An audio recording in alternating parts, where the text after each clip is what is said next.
Universe, gusto mo bang iset as premiere ang new upload video mo? Pero hindi mo alam kung paano ito gawin? In this video, ituturo ko sa inyo kung paano ito gawin. Bago tayo magsimula, mag-intro muna tayo.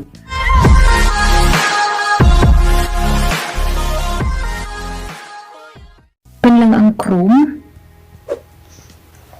Then, search dito ang www.youtube.com. Go. Click ang 3 dots. Click desktop site.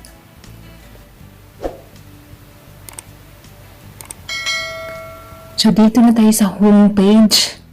Click lang itong profile picture. Then, click your channel.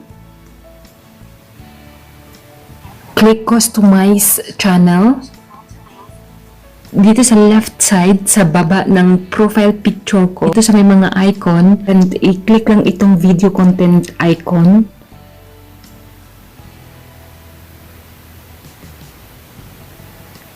So, dito sa channel content, makikita ninyo dito ang new upload. Sa pag-upload ng video, dapat naka-private. Katulad nito sa new upload ko, yung visibility, naka-private siya. So, ito i-click lang dito. I-click lang itong pencil.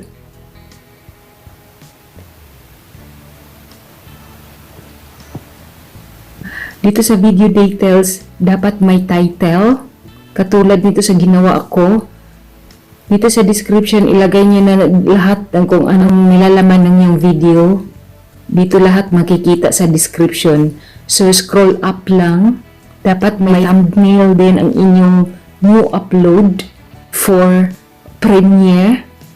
Dito sa playlist, maglagay kayo kung saan niyo pwedeng ilagay ang inyong new upload.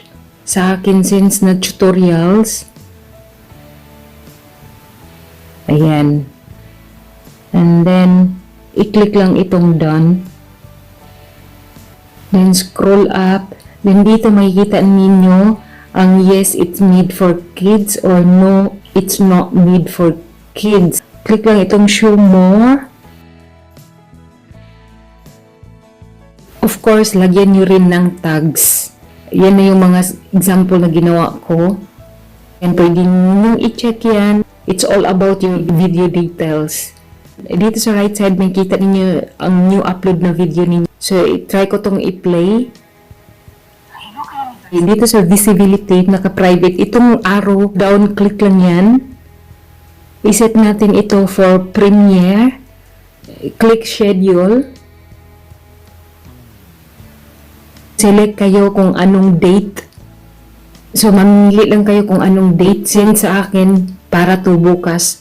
March 19. Click ko na lang yan. Click din ito dito. Mag-set ako ng time kung anong oras ito. Ngayon bahala kung anong time ang gusto ninyo para sa inyong premiere. Sa akin is 11:45 AM. Okay na ang date at saka yung time. I-click lang itong set as premiere. Ayun. And click lang itong done. Dito sa taas, i-click lang itong save.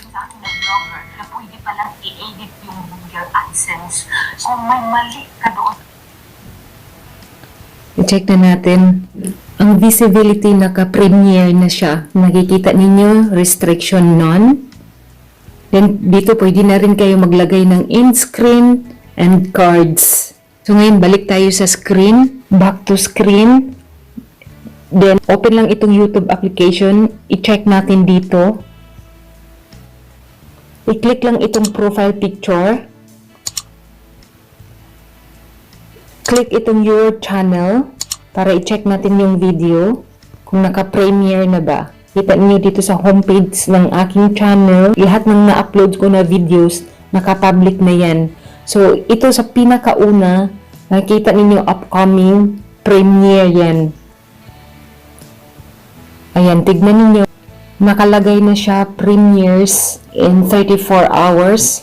Ganun lang kadali mag-set ng premiere. Universe, sana may natutunan kayo at natulungan ko kayo. Kung hindi mo pa na-reach yung 4,000 watch hours, may tutorial ako niyan. So after this video, panoorin niyo ang video na ito kung paano ma-reach yung 4,000 watch hours.